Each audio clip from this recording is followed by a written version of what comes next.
Shalom saudara-saudari yang terkasih dalam Tuhan Yesus. Selamat datang kembali di Nyala Podcast. Nyaris lelah tapi ada asa. Sebuah series podcast dari Panitia Paskah 2025 GKI Residen Sudirman yang akan menolong dan menguatkan kita semua dengan naik turunnya kehidupan. Bersama saya, Andre, dan di episode kali ini kita akan kedatangan Bapak Samuel yang akan menceritakan pengalaman seputar kehilangan salah satu putranya. Mari kita dengarkan kesaksian Pak Samuel dalam menghadapi kejadian tersebut dalam hidupnya dan bagaimana Tuhan melawatnya.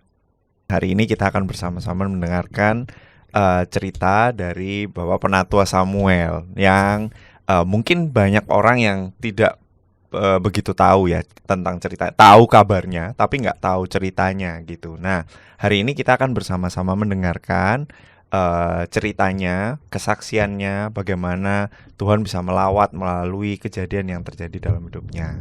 Shalom Pak. Shalom. Oke, nah hari ini nih cukup spesial nih karena hari ini benar-benar cerita tentang kejadian yang ya shocking lah ya. Buat semua orang ya pasti shocking lah. Meskipun sudah berapa bulan ya berarti ya udah jalannya ya? Sudah hampir 2 bulan kali. 2 bulan ya. Mungkin kalau setelah tayang ini 3 bulan lah ya. Ya nggak tahu tayang kapan. Iya makanya. Kalau yang episode terakhir mungkin sih harusnya ini 3 bulan mestinya. Nah itu, mungkin bisa diceritakan dulu Pak. Kira-kira kejadiannya itu detailnya kayak gimana gitu. Dan kejadian apa lah ya paling nggak. Oke, jadi mungkin yang Bapak Ibu tahu mungkin lihat di warta gitu ya. Kalau lihat di warta ada satu edisi warta di mana ada baptis dan meninggal di satu edisi warta yang sama gitu ya. Jadi salah satu anak saya itu Tuhan panggil, itu Mikael.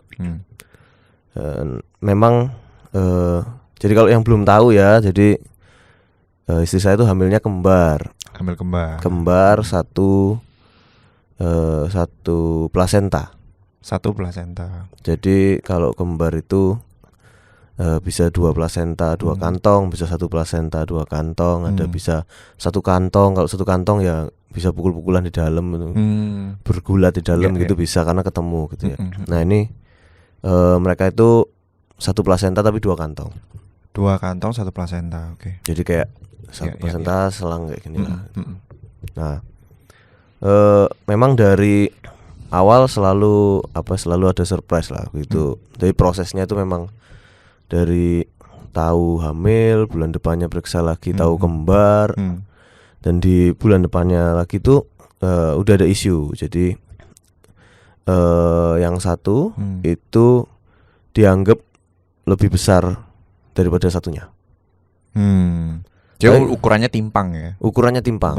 Nah, tapi yang lebih besar nih yang Rafael, bukan Mikael. Mikael yang waktu dia bilang normal. Oke. Ukurannya normal, yang satu kegedean. Diduganya hidrops, jadi kayak ada cairan di belakang kepala dan belakang punggung. Malah dokternya sempat suruh terminate aja. Jadi kasusnya itu malah yang pertama yang disuruh terminate itu malah yang Rafael, yang sampai hari ini masih ya, puji ada Tuhan, bersama dengan kita. Ya. Nah, itu disuruh terminate, tapi kita nggak mau, kita ganti dokter. Akhirnya aman, bisa jalan. Memang dugaannya waktu itu pertamanya adalah TTS, twin to twin transfusion syndrome. Jadi karena mereka 1 plasenta, dikhawatirkannya ada yang nyambung nih selangnya. Jadi kalau ibarat selang itu ya, selangnya ada yang nyambung, jadi yang satu ngasih ke satunya. Awalnya diperkirakannya seperti itu. Tapi sambil berjalannya waktu, selisihnya itu tambah lama tambah besar. Jadi yang awalnya gede di bulan berikutnya tuh jadi normal. Yang satunya jadi kurang. Mikaelnya jadi kurang. Tambah lama gapnya tambah banyak. Sampai akhirnya ya kita memang sudah tahu bahwa karena kembar pasti akan lahirannya pasti maju. Ya. Karena ada kondisi ini pasti lebih maju. Jadi biasanya kalau bulan-bulan awal kan sebulan sekali kan kontrol. Betul. Ini dari awal sudah 2 minggu sekali. Oh, oke. Karena buat tahu ngecek Ya, selisihnya secara gitu ya. kondisinya pun memang harus intens kan. Betul. kalau itu ngeceknya. Ketika biasanya orang 2 minggu sekali, Iya, aku sudah seminggu Seminggu sekali. sekali. Oke. Nah, dalam mendekati akhirnya lahir itu, si Mikael ini beratnya nggak nambah. Jadi dia kayak stuck gitu, sedangkan Rafaelnya nambah terus. Nambah terus. Sehingga akhirnya ya terpaksa harus dilahirkan masih 34 minggu. Jadi benar-benar cari gap, kira-kira pengennya kan yang satu bisa di atas 2 kilo dulu. Ya. Terus sama Mikaelnya bisa di atas 1 kilo dulu. Tapi ternyata nggak bisa nih, dia nyangkut. Waktu itu terakhir Nyangkut berapa waktu di kilo? USG sih prediksinya 800-an. 800. Akhirnya harus dilahirkan malam itu juga. Oke. Jadi udah langsung masuk rumah sakit, langsung sito, jadi tindakan malam itu juga. Nah, waktu lahir itu pertama yang ditarik Rafael aman aja, kayak ditarik nangis ya kayak bayi normal pada umumnya. Mikael tuh ya karena memang semua dokter yang di situ juga tahu bahwa ya yang isu ini adalah si Mikael ini. Sudah terprediksi. Iya. Ditarik terus biru keunguan gitu lah. Jadi kan aku masuk di dalam ya, jadi kan kelihatan ya. Terus diem aja, kayak tegang kaku, diem ungu gitu kan. Ini Pak Potelo tak? Ya apa kok ungu gitu kan. Terus habis itu langsung ditangani gitu ya, langsung ditangani, kayak ditekan-tekan gitu kan. Masih belum bisa respon nafasnya, terus habis itu disuntik adrenalin barulah nyaut tuh jantungnya, parunya baru nyaut. Jadi telat. Sempat disuntik adrenalin ya waktu itu. Telat, tapi lumayan lah, kayak 15 menitan ada kali. Nah, menyebabkan banyak komplikasi yang terjadi gitu ya. Dari ya karena telatnya ngembangnya paru-paru itu. Oke. Dan lahirnya pun kondisi beratnya cuma 975 gram, jadi nggak sampai 1 kilo. Dan langsung NICU kan, dua-duanya juga langsung masuk NICU. Tapi progresnya sedikit demi sedikit membaik sih sebenarnya. Jadi kayak malam itu dia respon nafas apa segala macam udah bisa, meskipun dibantu respirator ya. Tapi udah bisa. Menjalani hari-hari berikutnya terlihat ya memang dia berusaha keras banget untuk gitu fight ya. Karena memang banyak kondisi yang misalnya di jantungnya sempet jadi pressure di parunya tuh tinggi. Jadi kalau mau ngalirin darah ke situ tuh kayak mental gitu loh. Jadi nggak bisa karena pressure-nya tinggi. Nah akhirnya ya berbagai macam tindakan lah sambil jalan sampai itu dia lahir itu Selasa tengah malam. Di hari Sabtunya itu sambil jalan itu Kamis, Jumat, Sabtu dia tuh tambah lama tambah bengkak. Karena dia nggak pipis tuh. Jadi dia nggak bisa pipis. Sabtunya itu USG. Sebenarnya ginjalnya nggak apa-apa. Maksudnya kayak kalau ngelihat kan aliran darahnya, jalur pembuluh darah apa di ginjal apa segala macam itu. Kalau mati ya berarti kan nggak bisa masuk situ tau darahnya. Nah ini enggak, itu aman aja di USG. Bahkan maksudnya kayak akhirnya papaku sendiri ikut masuk USG sendiri gitu. Sama dokter radiologinya pas karena kita lagi di sana. Ya udah langsung dia lihat sendiri gitu kan. Ya kan namanya dia dokter radiologi, jadi kan dia pengen lihat sendiri. Lihat langsung. Ya dia bilang aman, tapi kenapa kok aneh kok dia tidak bisa produksi urin. Akhirnya jadi bengkak sebadan. Ya anggaplah berarti kalau jadi kamu jangan ngempet pipis ya. Jadi pipismu pindah ke tangan, ke muka. Ya. Nah itu jadi bengkak semua, benar bengkak semua. Terus ya kayak isi genjur-genjur isi air gitulah. Jadi semua tangan, muka, badan semua. Dan makin lama makin keras. Karena kan kulitmu ada mentoknya ya. Jadi kayak cairannya di situ mentok, jadi kayak keras gitu. Kalau dipencet keras itu kejoblos itu muncrat semua. Jadi kayak keras gitu. Balon keisi air tapi udah keras gitu. Nah, karena nggak bisa kencing itu problemnya udah tinggal kencing aja sih. Kalau dia bisa kencing, berarti kan dia bisa membuang itu kan racun-racunnya semua. Iya sih. Cairannya bisa keluar semua. Tapi itu nggak bisa sampai Sabtu, terus habis itu Minggunya itu Sabtu ke Minggu tuh kita sudah sempat kayak ya udahlah aman, tapi yang penting tinggal kencing doang. Nah di Sabtu malam itu aku lagi worship aja sih, maksudnya kayak ya berdoa lah. Karena kadang kan kita kalau ada masalah yang kayak gitu, ya nggak ada yang bisa dilakukan selain berseru. Betul. Tapi juga nggak bisa maksa. Poin dan posisiku waktu itu sih, ya aku cuman Tuhan tolong anak ini kasihan gitu. Waktu lagi worship, lagi menyembah Tuhan segala macam, terus selesai berdoa amin. Nah itu kayak tiba-tiba lihat kayak ada tangan yang mau ngambil gitulah, tangan hitam mau ngambil. Dan pas lagi doa langsung kayak ditaruh ini kamu harus doain tentang kutuk keturunan. Jadi mungkin buat bapak ibu yang nggak tahu gitu ya, bahwa ini message yang Tuhan sudah kasih ke aku sudah dari waktu kuliah sebenarnya. Jadi dari waktu kuliah udah diajarin kayak ini kamu harus bantu orang buat mendoakan ini. Oh, I see. Cuman kan nggak tahu case-nya akan jadi seperti apa gitu ya. Keturunan itu adalah kalau mbah-mbahnya kita, leluhur kita mungkin pernah melakukan perjanjian dengan iblis gitu ya. Biasanya kan ada yang kayak oke, nanti keturunanku yang apa ambilen gitu kan. Ada perjanjian gitu kan, ada barternya gitu kan, ada syaratnya ya, kayak gitu. Yang mungkin sebenarnya kita nggak tahu. Ya, entah leluhurnya kita mau tanya misalnya kakek nenek, ya belum tentu mereka atasnya lagi ya nggak tahu juga. Ya kan kita nggak pernah tahu kan, ya terutama di Indonesia dengan beragam budaya, mistisnya juga gitu kan ya. Mereka bisa melakukan perjanjian entah yang leluhur yang entah ke berapa gitu ya, yang kita nggak tahu. Aku langsung dapatnya itu, langsung doa, langsung tengking, patahkan, selesai malam itu. Cuman aku tahu bahwa paginya, maksudnya besoknya Minggu aku harus bantu dia untuk klaim, maksudnya ini punyanya Tuhan Yesus. Doa bersama dia gitu kan, aku kan doa di rumah gitu. Betul.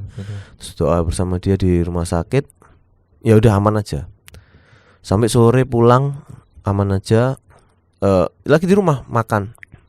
Maksudnya baru selesai makan malam, terus ditelepon, Pak, ke rumah sakit sekarang. Ini udah kayaknya udah nggak kuat nih.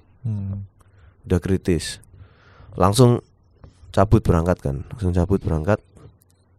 Sambil nyetir itu langsung waktu itu telepon Kak Riki. Gimana? Oh ini baru perjalanan kan, dia habis khotbah di luar kota. Kayaknya aku butuh baptis malam ini deh. Karena aku ditelepon udah kondisinya udah nggak oke gitu kan. Terus siapa yang bisa paling cepet datang gitu kan ya kan. Telepon semua pada lagi ada pelayanan karena hari Minggu kan. Hari Minggu malam kan. Ya Kak Naning waktu itu harusnya aku sama Kak Naning lagi nge-briefing buat Mas baca Alkitab setahun gitu ya. Ya aku kan udah ya nggak ikutan gitu ya. Jadi mau ngerecokin Kak Naning juga lagi Zoom, tak telepon juga nggak akan respon gitu kan. Terus akhirnya Kak Yuda yang bisa, mereka baru selesai khotbah, yang bisa gitu kan, yang available, yang lebih cepat lah waktu itu, cepet kejar-kejaran lah, cepet-cepetan lah, kayak siapa yang duluan bisa nyampe gitu kan. Begitu aku sampai di Nicu, langsung lihat kondisinya sambil menunggu, kita prepare bahwa, misalnya aku sama istri sudah prepare bahwa ya udah pokoknya kalau Tuhan memang sayang dia, yang penting kan semalam udah beres nih. Udah kita doakan, udah beres, tinggal baptis saja supaya tanggung jawab kita sebagai orang tua selesai. kita udah serahkan ke Tuhan gitu ya. Kalau emang dia nggak kuat, ya nggak apa-apa. Kalau Tuhan memang lebih sayang gitu kan. Jadi mindset itu yang sudah ada waktu kita masuk gitu. Waktu kita masuk ngelihat, biasanya kan kalau ngelihat itu kan ada saturasi, ya kan, ada detak jantung, ada tensi gitu kan ya. Tensinya sebenarnya sudah normal untuk bayi prematur. Jadi harusnya kan mengedarkan darahnya aman, cuman kok belum pipis kan gitu kan pertanyaannya.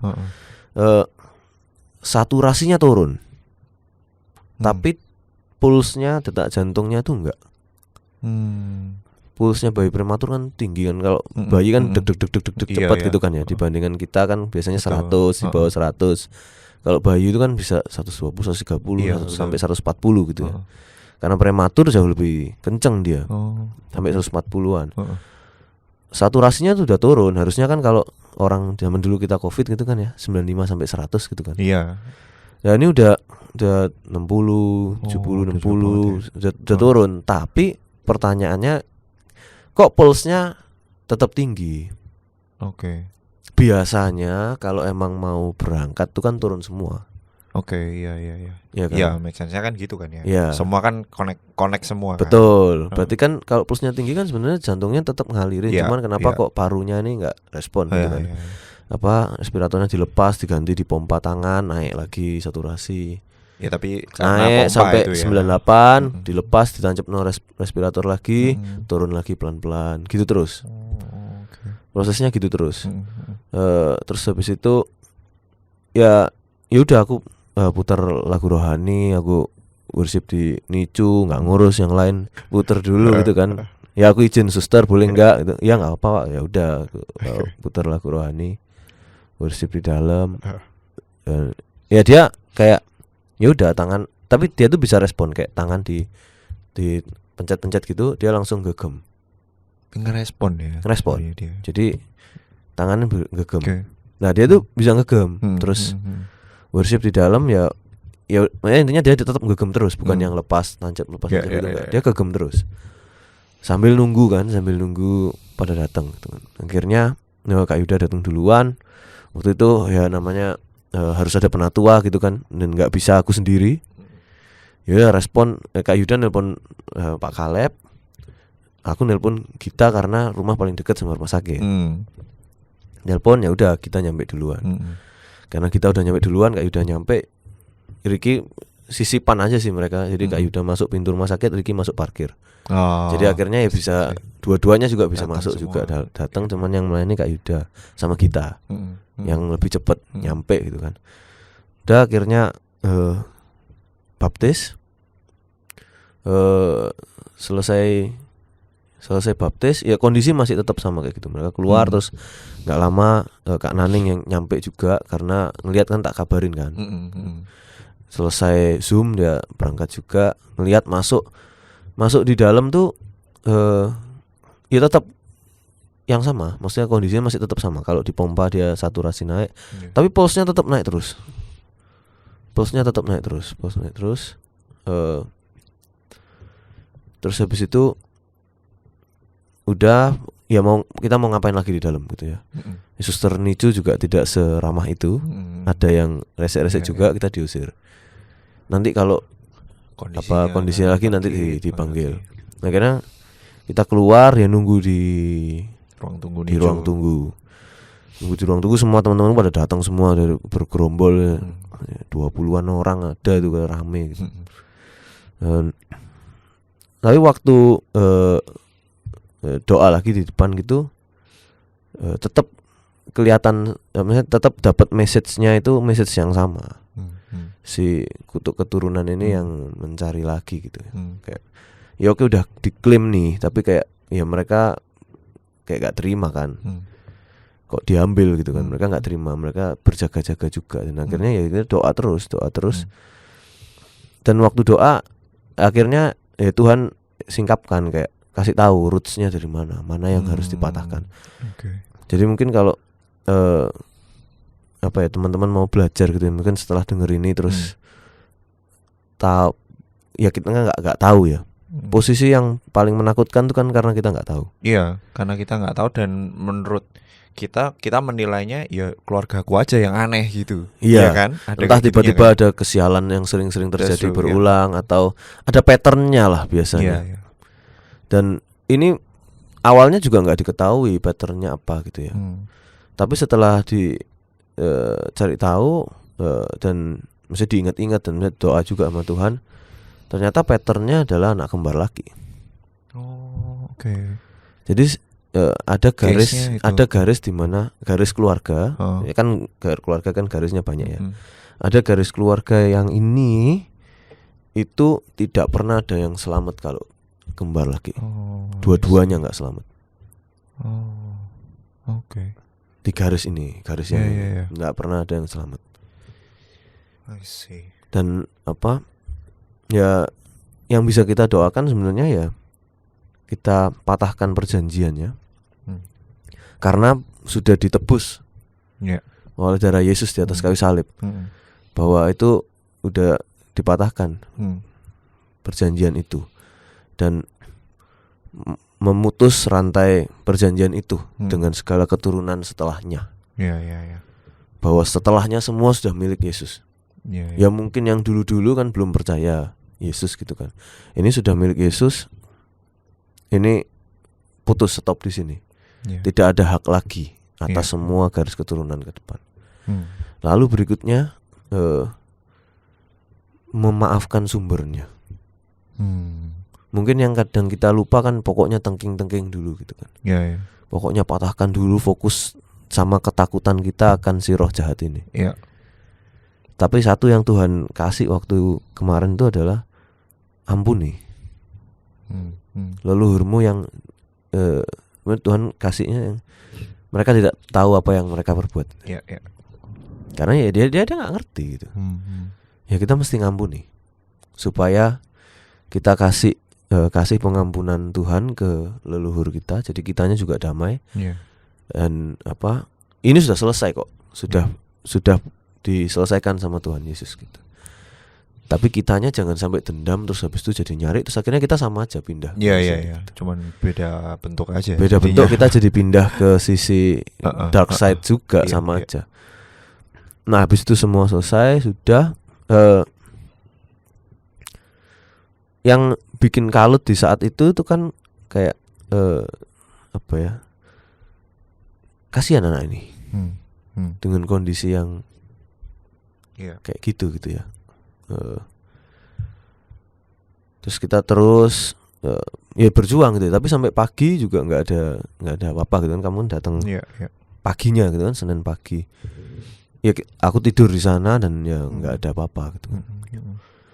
Terus masih di rumah sakit terus sampai Senin malam itu dokter datang. Kondisinya masih sama ya, jadi kayak di pompa baru naik saturasi gitu ya. Iya, terus itu turun lagi. Nah, turun lagi, gitu terus sudah. Nah, dokter datang malam visite jam 9:30. Tiba-tiba baik. Jadi sampai 98 gitu kan dilepas, masuk respirator lagi.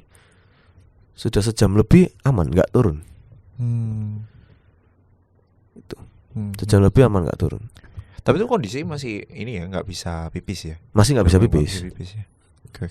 Dan persis sebelum itu, maksudnya aku ngobrol juga sama Kak Yuda, dia datang kan. Kayak apa sih yang sebenarnya jadi berat buatku, karena ketika masih cuman dipompa doang itu di dalam, suster-suster nicu tuh sudah bilang, Pak biasanya kayak gini ini sudah nggak bertahan. Ini sudah dapat tambahan sehari, ini sudah bagus. Biasanya sih kita kembalikan ke keluarga, mau dicepot semua biar tancap respirator aja, nggak dipompa. Iya. Ya respirator aja. Terus ya sekuatnya dia atau gimana. Tapi ceritanya ini pulsnya kan masih pulsnya aman gitu kan. Dan ya intinya dari mereka mungkin pegel mompa mungkin ya. Mompa terus jadi cuma 5 menit aja dia harus pompa lagi. Dia kan jadi nggak bisa ngurus yang lain kan.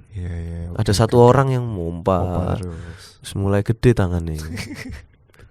Dan mungkin dia kayak gitu. Terus waktu di luar ngobrol sama Kak Yuda kayak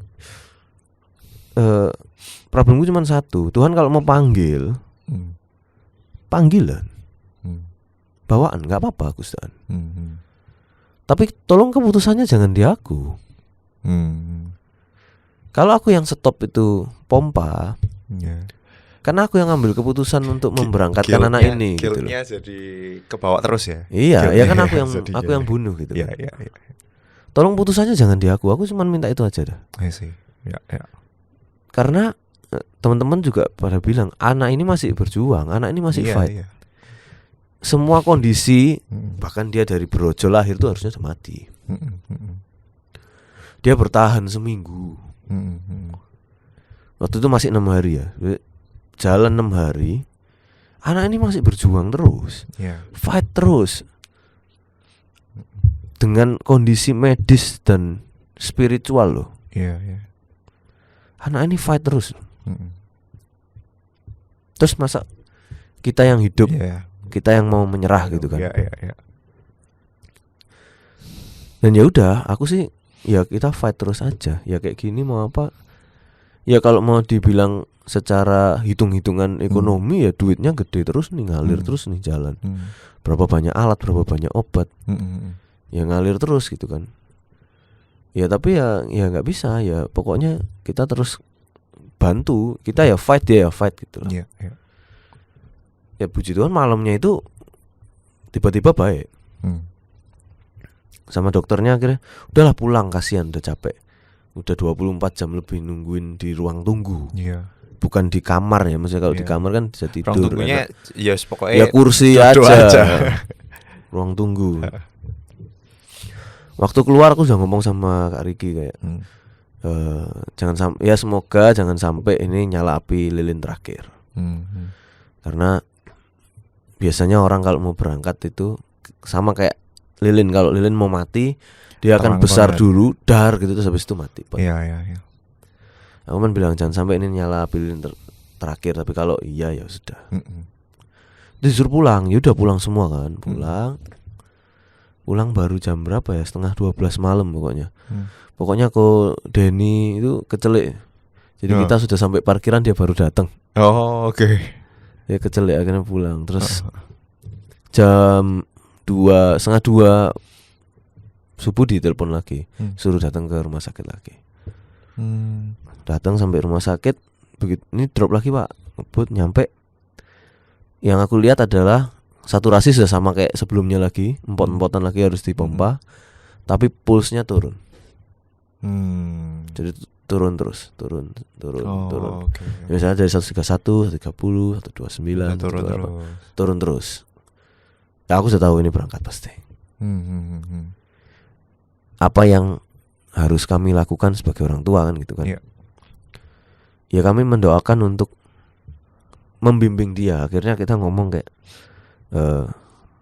nggak apa-apa Mika, Papa Mama sayang Mika karena Tuhan Yesus sudah sayang Papa Mama dulu, dan Tuhan Yesus sayang Mika juga. Pokoknya kamu lihat terang, ikuti itu aja. Ikut, pokoknya dengerin suaranya Tuhan Yesus. Kamu pasti kenali suaranya. Karena selama kamu hidup Papa Mama sudah terus berdoa.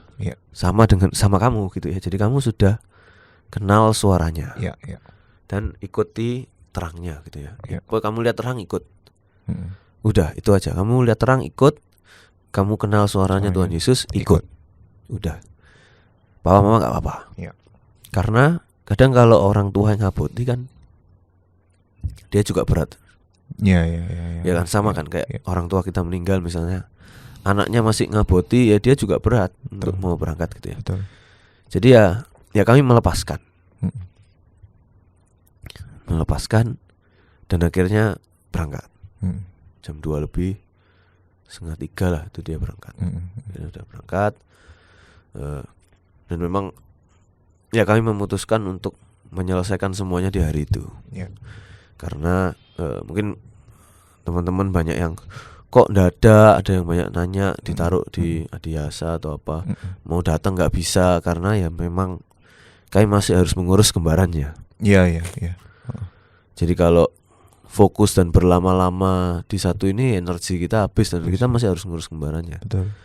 Sebisa mungkin, secepat mungkin gitu.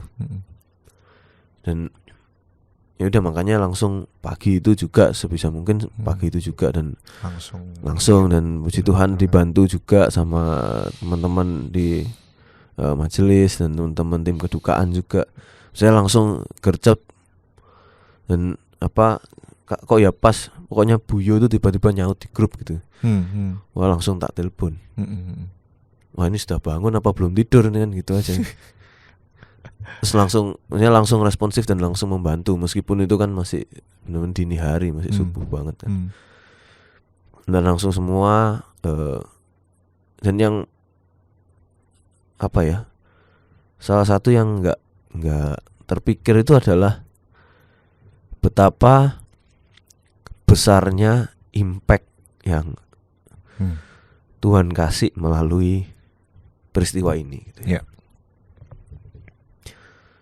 Waktu ibadah pemberangkatan itu untuk anak yang baru 1 minggu itu yang datang 150-an orang kali. Baik itu di rumah maupun di Keputih gitu ya. Terus live stream gitu kan. Unique viewer itu sampai hampir 1000. View-nya sih 1600. Unique viewer tuh hampir 1980-an gitu. Which is sekitar 5% tuh pakai TV. Jadi anggaplah dia 1000 orang lebih sebenarnya yang menghantar via online. Dan itu bukan yang kayak besoknya atau minggu depannya itu ya enggak, ya hari itu. Maksudnya aku begitu selesai semua aku kepo aja pulang, aku kepo lihat nih berapa sih gitu. Segitu banyaknya orang gitu kan. Dan waktu sebelum diberangkatkan aku tahu bahwa aku harus share prosesnya. Karena banyak orang yang enggak ngerti kan. Buat mereka yang datang, mereka cuman aku enggak mau nih hanya jadi pemakaman bayi biasa. Karena prosesnya luar biasa. Banyak yang Tuhan menangkan di sana. Di prosesnya. Banyak yang Tuhan pulihkan di sana dan kisah fight-nya Mikael ini ya harus diceritakan gitu. Ya dan kenapa nama Mikael dan Rafael kan juga ternyata ya nama adalah doa. Ya dia fight. Sedangkan Rafaelnya disembuhkan. Dan waktu lagi share tuh aku tahu bahwa aku harus bisa state, menyampaikan, benar-benar ngomong bahwa apapun hal yang buruk terjadi, tapi tetap percaya bahwa ini adalah rancangan Tuhan gitu. Dan rancangan Tuhan mendatangkan kebaikan. Karena aku cukup sering ngomong itu gitu ya. Baik itu waktu mimpin live group, waktu WL, pelayanan apapun, kalau ada orang cerita, konsultasi atau apapun, aku selalu message-nya itu selalu bisa ngomong itu. Dengan berbagai macam hal yang sudah pernah terjadi dalam hidupku sebelumnya gitu ya. Selalu itu pegangannya. Itu pegangannya. Dan ya dengan kondisi yang kayak gini, kayak ya memang ini next level ya. Dan orang lebih gampang kehilangan orang tua daripada kehilangan anak gitu kan. Aku tetap harus bisa ngomong itu.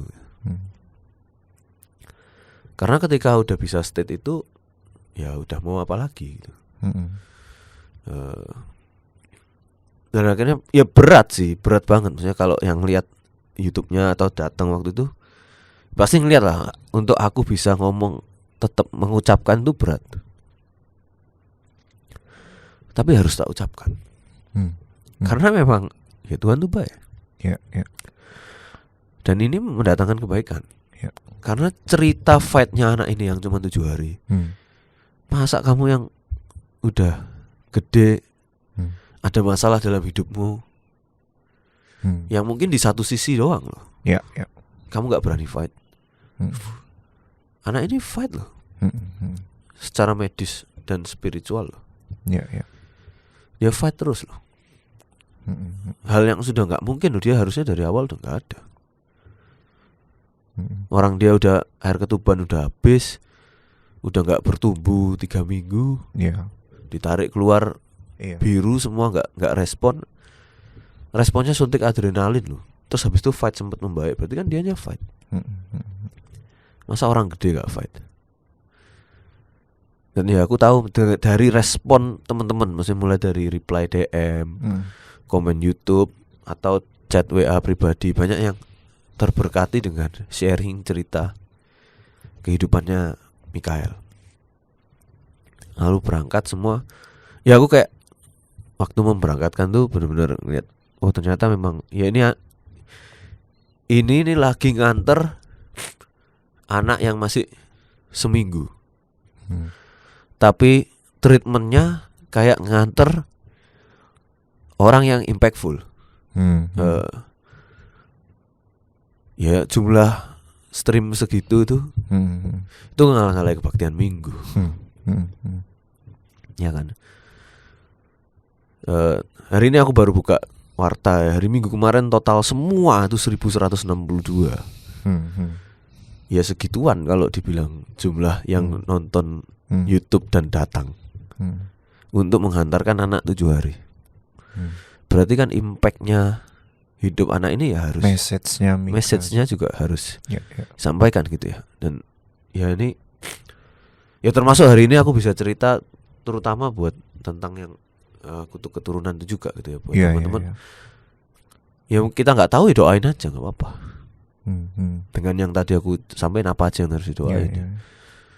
Dan itu mungkin itu malah ya karena Tuhan ngasih message-nya di situ ini loh. Aku sudah pernah ngomong waktu kamu kuliah, kamu nggak ngerti. Ini loh. Tolong kasih tahu banyak orang supaya banyak orang diselamatkan. Dan memang waktu kebanyakan sharing waktu tentang hal itu banyak orang yang akhirnya juga mempertanyakan kan kayak juga jangan-jangan begini ya gitu. Karena nggak bisa di track juga kan.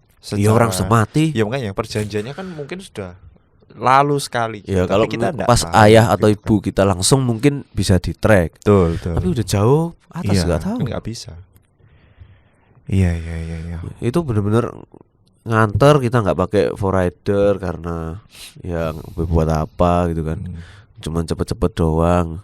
Tapi anak-anak semua nutup jalan, semua ditutup, dibukain kayak gitu. Ya dihantarkan seperti itu. Ya Tuhan tuh baik.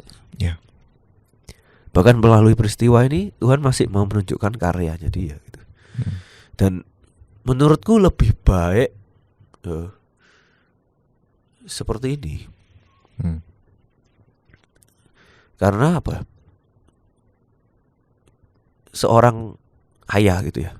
Kalau apa sih goalnya gitu ya sebagai orang tua gitu ya. Kalau ngomong anakku sukses, kerjaan bagus gitu. Menurutku tuh belum ultimate goalnya kali ya. Tapi ya kalau anakmu masuk surga coy. Kalau anakmu bisa kamu perkenalkan sama Tuhan Yesus, dia percaya Tuhan Yesus sebagai Tuhan dan Juru Selamat, dan habis itu selesai bersama Tuhan Yesus di surga, itu job's done. Iya. As a parents, malah selesai. Dan itu Tuhan sudah izinkan, aku sudah lewati. Langsung satu sama Mika. Satu udah beres. Iya. Dan aku sudah tahu caranya untuk ngegolin ini.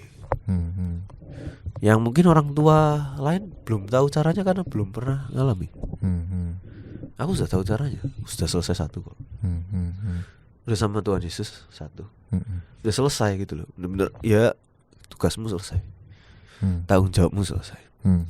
Dan apa ya, karyanya dengan ceritanya ini semua bisa mengubahkan banyak orang. Belum tentu orang yang meninggal 70-80 tahun hidupnya lebih impactful daripada Mikael yang cuma 7 hari.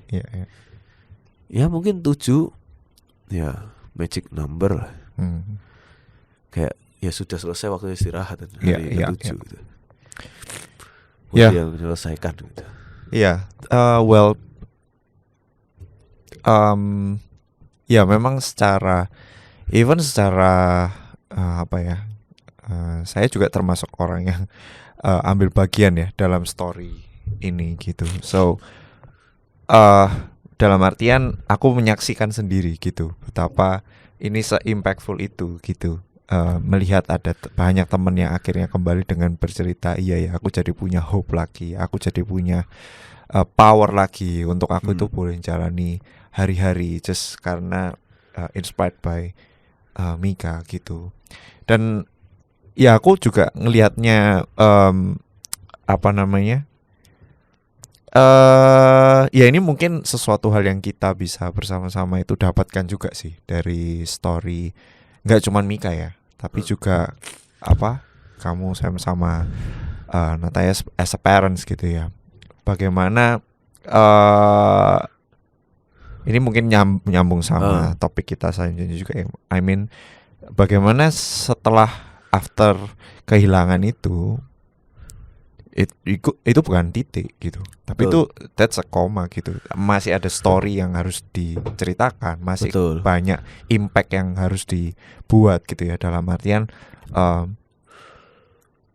kalau mungkin secara physically Mika nggak ada di sini, tapi impactnya masih harus diteruskan terus menerus. Nah itu I think apa ya, itu ya aku nggak ngomong itu hanya sekedar mindset ya. Menurutku itu adalah apa, hikmat ya menurutku ya. Itu hikmat, itu grace, itu anugerah yang dikasih Tuhan untuk kamu sebagai orang tua yang setelah kehilangan pun punya hikmat itu gitu. Nah ini kita mau sama-sama dengarkan ya Bapak Ibu, story-nya yang sebenarnya apa setelah kejadian ini, keputusan atau hidup apa sih sebenarnya yang Tuhan itu sediakan buat kamu as a parents, dan juga impact-nya Mika gitu. Oke. Kalau sebenarnya kalau mau diomong itu hikmatnya itu baru muncul setelah respon terhadap kejadiannya gitu ya. Ya kalau mau ditarik jadi sebuah kata ya, ya iman. Iman itu yang jadi core-nya terlebih dulu gitu kan. Dimana aku masih bisa bilang bahwa Tuhan itu baik, itu jadi start permulaannya sebenarnya. Kalau di saat itu aku bilang Tuhan jahat dan segala macam, aku pasti masih kalut di kesedihan, kemarahan, kekecewaan, marah sama Tuhan, kecewa sama Tuhan gitu kan. Dukanya pasti akan sampai terasa berlarut-larut gitu ya. Karena belum bisa melihat bahwa kejadian ini diizinkan Tuhan terjadi dalam hidupku untuk mendatangkan kebaikan. I see. Oke. Ketika percaya itu dulu, maka Tuhan pasti akan bukakan maksudku ini loh. Belum tentu itu baik waktu itu, kamu rasakan itu hal yang baik. Tapi percayalah itu akan mendatangkan kebaikan. Dan termasuk kesempatan untuk berkarya, melayani Tuhan untuk mendatangkan kebaikan buat orang lain. Nah itu kebaikan. Belum tentu semua orang dapat kesempatan itu. Betul. Dan ketika Tuhan bukakan hikmat itu, ya tergantung kita mau responnya lagi seperti apa gitu kan. Tuhan udah ngomong nih, bantu orang buat selesaiin kutu keturunan. Oke, berarti aku harus cerita. Nah, itu kan respon. Mau aku gak ngurus, biar gak anakku tok yang mati. Nah itu kan berarti aku belum selesai. Tapi apakah bisa ada orang yang respon kayak gitu? Ya ada. Dengan kedukaannya, kemarahan dia, karena belum bisa ngelihat Tuhan itu baik. Self blame, nyalain semua orang. Ketika aku sudah bisa lihat Tuhan itu baik dan mendatangkan kebaikan, goal apa yang aku kejar berikutnya? Semakin banyak kebaikan yang harus bisa datang dari peristiwa ini. Maka itu aku banyak sharing juga di podcast, di beberapa tempat juga. Dan langsung berpikir ini harus jadi karya gitu ya, untuk either itu untuk keturunannya maupun untuk Mikaelnya sendiri gitu ya. Ya akan ada proyek-proyek yang sudah aku siapkan untuk bisa lebih banyak membantu orang untuk bebas dari kutuk keturunan, dan juga melanjutkan legasinya Mika gitu. Biar Mikael ini tetap hidup dan dikenal. Ini aku lagi nyiapin juga ada IP kartun lah, IP kartun tentang Mikael juga, yang kartun animasi gitu lah ya. Untuk ya biar apa ya, dia tetap hidup gitulah, dan dia bisa membantu anak-anak lain. Ya. I see. Jadi supaya impactnya itu tetap jalan terus, legacy dia tuh ada gitu. Ya, dengan satu dasar di mana pegangan itu tadi. Pegangannya itu tadi. Tuhan tuh baik gitu ya. Tuhan apapun yang terjadi, every shit happen in your life, percayalah itu diizinkan Tuhan terjadi untuk mendatangkan kebaikan. Kalau kita belajar dari Ayub kan, apakah itu iblis sengaja atau apa? Tuhan izinkan kok. Ya. Yang tangannya mungkin tangannya setannya gitu ya, Ya. untuk mengambil semua itu. Kalau dibilang setan nggak bisa ambil nyawa, bisa kok, anak-anaknya mati kok. Ketika Tuhan izinkan, semua tuh bisa ketika Tuhan izinkan. Iya. Tuhan izinkan terjadi di Ayub gitu. Apakah itu baik untuk dia? Enggak. Ya kan? Dia bergumul luar biasa juga. Itu bukan hal kejadian yang baik ya untuk dia. Tapi pada akhirnya mendatangkan kebaikan kan. Dan gak cuman berhenti di kebaikan untuk dia, dipulihkan jadi lebih kaya, anak-anaknya keluar lagi gitu. Gak berhenti di situ kan. Tapi masuk Alkitab nih orang. Orang Israel bukan. Ya. Dia hanya orang kaya. Orang kaya di suatu daerah. Iya kan? Ya. Dan hidupnya akhirnya story hidupnya. Iya. Kita kalau baca Matius 1-17 ada nama Ayub di keturunan yang dari Adam sampai Yesus gak ada. Ya. Padahal kita kalau ngomong Alkitab itu kan di Perjanjian Lama itu adalah perjalanan untuk mengenalkan Yesus sebagai juru selamat gitu kan. Ada nama Ayub di situ dalam urutan itu nggak ada, nggak penting hitungannya. Gitu loh. Bukan juga kayak misalnya Babel, orang Israel lagi pengasingan di sana, ada siapa? Yo enggak, ini orang kaya aja. Iya. Tapi kejadian itu, Tercatat, terjadi itu tercatat dan dia bisa masuk Alkitab. Iya. Kalau nggak masuk Alkitab, dicatat doang, nggak ada orang yang tahu. Tapi karena masuk Alkitab dan berapa juta orang yang membaca Alkitab dan terberkati melalui cerita ini, berarti impactnya jauh lebih besar kan. Dan itu jauh lebih mendatangkan banyak kebaikan buat hidup banyak orang. Betul. Iya. Ya, very nice. Ya, itu sebuah pembelajaran hidup dan perlu kekuatan tetap ya Pak ya, untuk menjalankan kata-kata itu tidak simpel sama sekali. Gak gampang sama sekali, butuh kekuatan yang luar biasa. Betul. Percaya emang gak gampang sih. Cuman iya. ketika mungkin ketika aku sudah berhasil, kalau aku bisa, teman-teman juga pasti bisa gitu. Iya. Dengan kekuatan Tuhan ya. Pokoknya berjalan bersama Tuhan aja. Betul. Kalau pakai kekuatan sendiri nggak akan bisa gitu ya. Iya. Dan ya kalau aku sudah bisa melewati yang masalah yang sampai segini, kehilangan anak gitu ya, dan sudah bisa berdamai dan bisa, bukan dengan waktu yang panjang loh. Aku benar-benar karena jalan sama Tuhan tuh kita bisa dimudahkan karena Tuhan yang bukakan semua, Tuhan yang kasih lihat semua jalannya. Ya bagi teman-teman bisa gitu. Ya kalau ada yang mau konsultasi cerita lagi, ya kalian sudah nggak punya hak untuk ngomong kamu nggak ngerti rasanya. Ya aku sakit, kamu nggak ngerti apa yang aku rasakan. Hei, tolong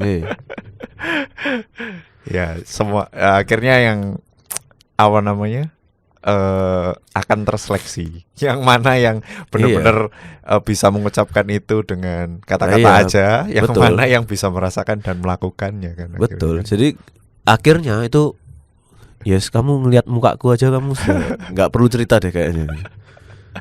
Iya. Oke. Ya, that's nice Pak. Terima kasih. Ada yang mau disampaikan lagi? Kira-kira. Kalau ada yang mau butuh bantuan didoakan untuk membereskan itu boleh. Tentang ini ya. Iya. Apa? Maksudnya bukan itu bukan sesuatu yang kayak itu karismatik aja GKI nggak melakukan. Enggak loh. Ya semua orang leluhur zaman dulu ya bisa aja kayak gitu loh. Nggak membatasi kamu aliran mana. Denominasi apa gitu kan. Dan yang didoakan tadi bukan sesuatu yang apa kayak oh ini harus tengking, harus kasih minyak urapan, harus bahasa roh. Enggak. Cuman statement bahwa sudah ditebus sama darah Yesus. Habis itu doakan keturunan berikutnya. Karena semua, tidak cuma anak ini aja, bukan cuma aku saja, tapi semua keturunanku sudah ditebus oleh darah Yesus. Jadi kamu sudah tidak punya hak untuk itu karena sudah dibayar lunas. Dan ampuni leluhurmu yang melakukan itu karena dia tidak tahu dan dia nggak kenal Tuhan Yesus. Mungkin dia tahu Yesus siapa tapi dia tetap melakukan mungkin. Tapi dia tidak tahu apa yang dia lakukan itu berdampak punya buat seterusnya. Ya kamu ampuni. Dan menurutku itu bahkan ya mau agama lain pun harusnya juga bisa melakukan itu. Meskipun nggak ada sudah dilunasin Yesus ya. Tapi sudut pandang yang sama mungkin bisa dipakai. Tapi kalau memang butuh bantuan ya nggak apa-apa, mau kontak aja boleh. Oke. Terima kasih Pak untuk sharingnya. Aku harap juga sharing ini juga nggak berhenti di sini aja gitu. Kalau misalkan sharing ini bisa menjadi berkat, bisa disebarluaskan sharingnya, bisa bisa saling mendoakan, saling menguatkan. Kalau ada teman yang lagi mengalami pergumulan yang sama, juga jangan lupa untuk ditemani diberikan support, dukungan, karena ya itu tadi ya, balik lagi tahu pegangannya apa, tapi tetap butuh kekuatan, tetap butuh komunitas untuk saling menguatkan dan mengingatkan. Betul ya. Oke. Kayaknya kita sudah cukup sharingnya hari ini. Semoga sharing dari Nyala Series ini bisa memberkati Bapak Ibu Saudara dalam kita menunggu dalam masa Raya Paskah kita ini. Semoga dalam Nyala Series ini cerita-cerita ini tidak berhenti di sini aja. Semoga cerita-cerita ini juga bisa berlanjut terus. Dan kalau ada yang mau sharing juga silakan tuliskan aja di kolom komentar di bawah. Nanti kita akan bersama-sama buatkan schedule-nya untuk kita bersama-sama bisa sharing di tempat ini dan jadi berkat ya buat teman-teman kita yang lain gitu ya. Oke. Mari kita bersama-sama, kita akan tutup sharing ini dalam doa. Mari kita bersama-sama berdoa. Ya Bapa yang baik, kami bersyukur dan berterima kasih karena Engkaulah satu-satunya Tuhan dan Allah kami yang menjadi pribadi yang memiliki kuasa atas hidup kami dan juga memiliki hati untuk kami Tuhan. Terima kasih untuk kasih-Mu, terima kasih untuk perkenanan-Mu Tuhan dalam hidup kami. Kami tahu, kami yakin dan percaya Tuhan, hidup kami ini sudah tertulis Tuhan dalam kitab-Mu Tuhan. Kami yakin dan percaya Tuhan bahwa kehidupan kami ini ada dalam genggaman tangan kasih-Mu Tuhan. Kami yakin dan percaya hidup kami tidak dipenuhi dengan keputusasaan. Kami yakin dan percaya hidup kami penuh dengan harapan. Terima kasih Tuhan, terima kasih untuk sharing dari Samuel yang hari ini boleh memberkati kami bersama-sama hari ini. Kiranya Engkau juga berkati Tuhan buat setiap orang di luar sana yang mungkin juga ingin rindu untuk sharing tentang kehidupannya, tentang karya Tuhan, tentang karya kasih Allah dalam hidupnya. Kiranya Tuhan kuatkan dan pertemukan kami Tuhan supaya sharing ini, series ini Tuhan boleh terus berlanjut. Terima kasih Tuhan, terima kasih untuk hari ini. Kami bersyukur dan berterima kasih di dalam nama Yesus Kristus Tuhan kami yang hidup. Amin. Amin. Oke, sampai berjumpa kembali di podcast-podcast sharing yang berikutnya. Tuhan Yesus memberkati. Thank you. Thank you.